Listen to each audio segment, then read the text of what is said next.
नमस्कार जय जगन्नाथ। शीत दिने शिंब बहुत मिलता है तो शिंबर दाम भी बहुत कम थाए। आउ खरा दिन तो ये परिबा सब मिल न था जोटा कि आप शीत दिने खाईपर जोटा कि शिंब भी सेमती गोटे परिबा। तो शिंबर ये रेसिपीटा पूरा देखो आपण मानक बहुत ही बढ़िया लगे। स्वागत कर देसी फूड कोर्ट ओडिशा को। तो मुझे शिंबर परिमाण टी अधिका नहीं आलू नहीं दीटा जोटा कि आलू आप चोपा बाहर करेंगे तो थरटे एमती बनई देखो टेस्ट बहुत ही बढ़िया आसो। आते बड़ बड़ ये शिंब नहीं जोटा कि मुझे दिखंड करी छोट शिंब हो आप गोटा शिंब ये नहीं पारे। तो ये शिंब को मुझे धोईकी नहीं दिखंड काटी नहीं। तो आलूटा को प्रथम आप चोपा चांचबे थरटे एमती ट्राए करूँ आपको केमती लगे निश्चिंत कमेंट करी कहे। बहुत ही टेस्टी सहित बास्ना भी बहुत बढ़िया आसता है। तो ये मुझे सोरष तेल यूज करछि। तो ये प्रथम आलू को आम भाजी नेबा। तो ये अल्प समय भाजी है अल्प टिके लुण टिके हलदी एठी देबी। तो आपण चाहिए बिना हलदी बिना लुण रे भाजी पारे किंतु टिके लुण हलदी पकेले भजार टेस्टा जिते आप तरकारी बनेबे तार खाइला आड़ू टेस्टा भल आसता है। लुण हलदी पकेला पर अल्प समय आलू को मुझे भाजी नेबी। तो आलू को ये मीडियम हिट्रे भाजी। तो ये आलू अल्प भजा हो सारापर आम जो शिंब काटिकी रखी ये पकई नवा। तो जो आप शिंब पकेबे तो हाई फ्लेम रे 2 ରୁ 3 मिनिट आप कंटिन्यूअसली लुहा खड़िकार एपट सेपट करके भाजबे।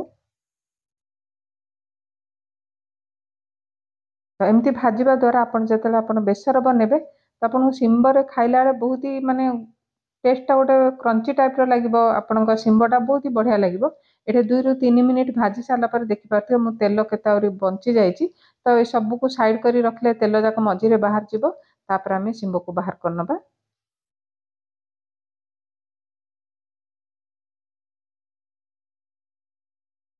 शिंब जो मान पसंद भी नहीं आज रेसिपी बन कि देखले माने बनइले खाइबा को समस्ते पसंद करें। बहुत ही टेस्टी बनूची। मत शिंब आलू सबको बाहर करनेली। चलते मसला गोटे बनई नबा।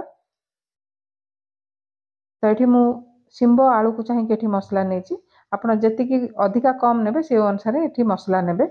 मुझे 2टा सुखिला लंका 7 ରୁ 8 कोला रसुण छोट खंडे अदा आ हलदिया सोरिष अध चामच जोड़ा रेगुलर सोरिष अध चामच 1/4 चामच नहीं मु जीरा। तो ये नहीं अल्प धनिया पतर डेम्फ आउ 2 खंड नहीं पियाज। तो ये सबको पानी पकई बहुत ही चिकनिया मसलाटे बाटी आनिबा। तो देखिए केते चिकन अच्छी। जदि आपंकर टिके खदड़ा होची तो अल्प पानी देके बसईदेवे जोटार कि तले मंडटा बसीज। तो देखिए जो तेल बंचला ये आउ गोटे चामच ये मुझे तेल देवी सोरष तेल। तो तेल को ये भलसे तातीबा देवा। जिते तेल तातीगला मुझे अल्प हेंगु देजी।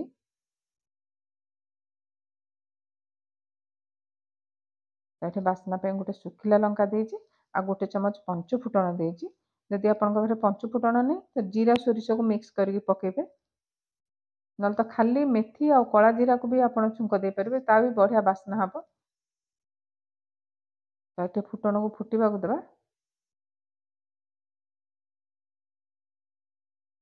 ये नहीं 2टा मीडियम साइज पियाज को पतला पतला काटिक नहीं। तो पियाजर भाग टे अधिका देती।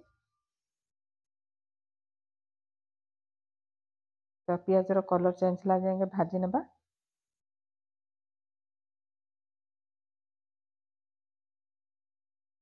तो देखिए पियाज ये भलसे भाजी गला। ये फ्रेश भुसुंगा पतर देवा जोटा कि आम बेसर में बहुत ही बढ़िया बास्ना हम।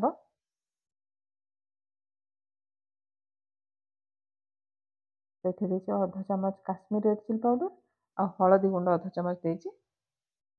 जदि आपको अधिका स्पाइसी दरकार तो आप राग लंका गुंड भी ये पकई पारे। जेहेतु मुझे सुखिला लंका 2टा बाटी तो मुझे कलर पर रेड चिली पाउडर देती काश्मीर रेड चिली पाउडर देती।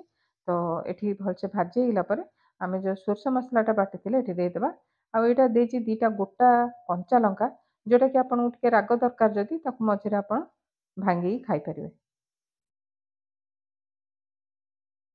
तो मसला को बेसी समय कषानी 1 ରୁ 2 मिनिट कषा।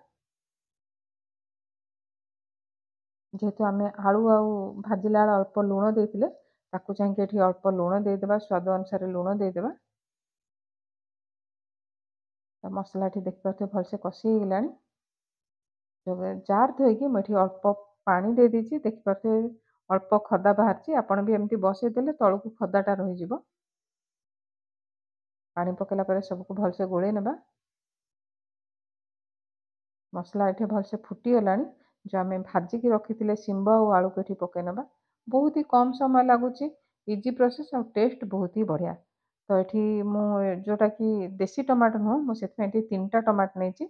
जदि आपंकर देसी टमाटो अच्छी जोटा टे खट्टा लगे तो आप 2टा टमाटो नहीं पारे। तो टमाटो पकेला पर भलसे सबको गोले नेबा। तो आज रेसिपी जदि आपके भल लगुच तो वीडियो गोटे लाइक करने, ताठू टिके अधिका भल लगुच तो चैनल को सब्सक्राइब करने, और बेसी भल लगुच जदि रिलेटिव सहित वीडियो शेयर करने को जमारू भूलें। एठू 2 ରୁ 3 मिनिट लो फ्लेम रे कवर कर नहीं।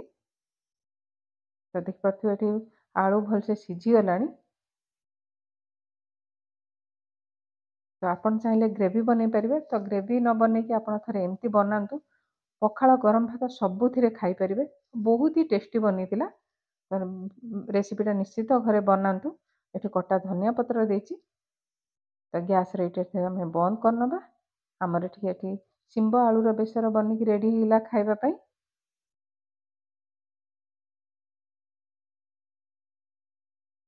तो रेसिपीटा केमती लगला निश्चित